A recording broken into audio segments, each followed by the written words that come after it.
Welcome to all my friend. How are you all? कैसे हैं आप सब? उम्मीद करते हैं कि अच्छे होंगे और मस्त होंगे, पढ़ाई कर रहे होंगे। तो आज भारत के ऐसे महामानव की चर्चा करेंगे जिन्होंने भारत को आर्थिक रूप से सशक्त बनाया, जिन्होंने पीपीपी पब्लिक परचेजिंग पावर के रूप में बहुत आगे विकास किए। ऐसे महामानव की चर्चा हम करते हैं, तो बने रहिए हमारे साथ वीडियो में। भारत ने 26 दिसंबर 2024 को ऐसे महामानव को खो दिए जिन्होंने ऑक्सफोर्ड से पढ़ाई की, एक अच्छे अर्थशास्त्री थे, प्रधानमंत्री के रूप में भारत को कार्य किए। तो चलिए इनके जीवनी पर एक बार नज़र डालते हैं। डॉक्टर मनमोहन सिंह का जन्म 26 सितंबर 1932 को अविभाजित भारत के पंजाब में हुआ। इनके पिता गुरमुख सिंह, माता अमृत कौर थी, पत्नी श्रीमती गुरशरण कौर थी। इनके तीन बेटियां हैं, उपिंदर सिंह, अमित सिंह, दमन सिंह। उपिंदर सिंह का एक बहुत अच्छी पुस्तक आती है एंसेंट हिस्ट्री के लिए, जो आमतौर पर सिविल सर्विसेज के तैयारी करने वाले एस्पिरेंट प्रिफेयर करते हैं। डॉक्टर मनमोहन सिंह पंजाब विश्वविद्यालय से स्नातक की पढ़ाई किए और वहीं से स्नातकोत्तर की भी। इसके बाद ब्रिटेन में कैम्ब्रिज विश्वविद्यालय से वर्ष 1957 में अर्थशास्त्र में पीएचडी किए। वर्ष 1962 में ऑक्सफोर्ड यूनिवर्सिटी से डी फिल की पढ़ाई की।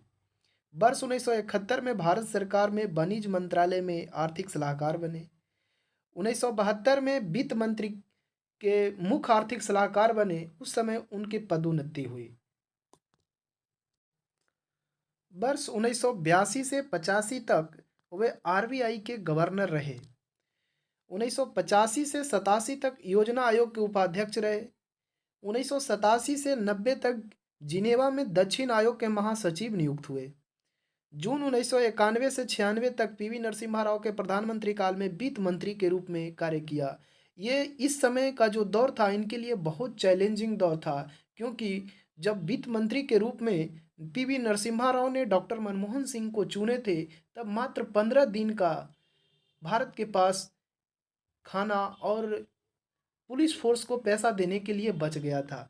इस समय इनके लिए बहुत चैलेंजिंग काम था, जो कि यहाँ से वो शुरुआत किए और बहुत आगे ले गए, भारत की अर्थव्यवस्था को बढ़ाने में बहुत बड़ी योगदान निभाए। और इन्हीं का देन है कि पीपीपी पब्लिक परचेजिंग पावर में आज भारत तीसरे स्थान पर है। इस समय डॉक्टर मनमोहन सिंह न तो लोकसभा के सदस्यता लिए थे और न ही राज्यसभा के। इसके बाद वो 1991 में असम से राज्यसभा के लिए निर्वाचित हुए। अपने राजनीतिक जीवन में डॉक्टर मनमोहन सिंह 1998 से 2004 तक विपक्ष के नेता रहे। 2004 तक विपक्ष के नेता रहे। वर्ष 2004 में पहली बार प्रधानमंत्री बने और 2014 तक प्रधानमंत्री के रूप में कार्य करते रहे। अगर प्रधानमंत्रियों का लिस्ट देखा जाए तो पंडित जवाहरलाल नेहरू के बाद भारत के पहले ऐसे प्रधानमंत्री थे जिन्होंने 2 बार 5 वर्षों का समय काल पूरा किए। वर्ष 1991 में नवीन आर्थिक सुधारों को लागू किए और इसके बाद आर्थिक उदारीकरण के रूप में प्रस्तुत किए।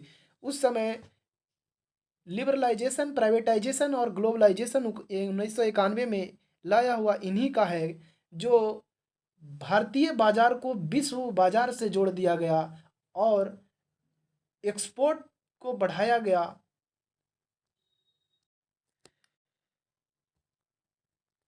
1991 में उदारीकरण, निजीकरण, वैश्वीकरण आया। भारत में आर्थिक निर्यात सरल हो गया। वर्ष 2005 में मनरेगा योजना प्रारंभ किए। ये मनरेगा योजना ऐसी योजना है जो भारत के ग्रामीण क्षेत्रों में रहने वाले अकुशल श्रमिक को 100 दिनों की रोजगार देने की गारंटी देता है। ये मनरेगा योजना डॉक्टर मनमोहन सिंह ने ही 2005 में लाए। 2005 में ही राइट टू इंफॉर्मेशन यानी कि सूचना का अधिकार मनमोहन सिंह नहीं लाए। 2005 में ही विशेष आर्थिक क्षेत्र स्पेशल इकोनॉमिक जोन अधिनियम लाए। वर्ष 2006-07 में भारत की जीडीपी 10.8% से वृद्धि दर्ज की गई। 2009 में आधार योजना लाए, जो आजकल आधार कार्ड चल रहा है, ये इन्हीं का लाया हुआ है।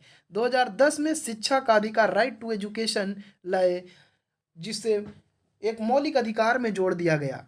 2013 में डीबीटी शुरुआत की है, डायरेक्ट बेनिफिट ट्रांसफ़र, यानी किसी भी लेबर हो या स्कूल के स्टूडेंट हो, उनकी जो पैसे हैं वो सीधे उनके खाते में ट्रांसफ़र किया जाए।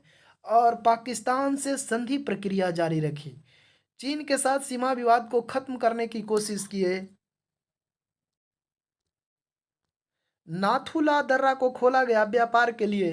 अच्छा, अब डॉक्टर मनमोहन सिंह की उपलब्धियों पर चर्चा करते हैं। इन्हें पद्म विभूषण पुरस्कार 1987 में मिला। भारतीय विज्ञान कांग्रेस जवाहरलाल नेहरू जन्म शताब्दी पुरस्कार 1995 में मिला।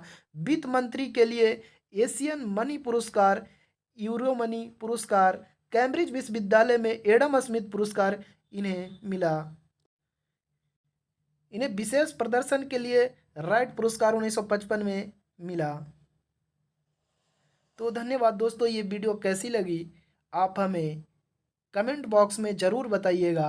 और आशा करते हैं कि ये वीडियो पसंद आई, जो आप हमारे चैनल को सब्सक्राइब करेंगे और अपने दोस्तों में ये वीडियो शेयर करेंगे। धन्यवाद दोस्तों।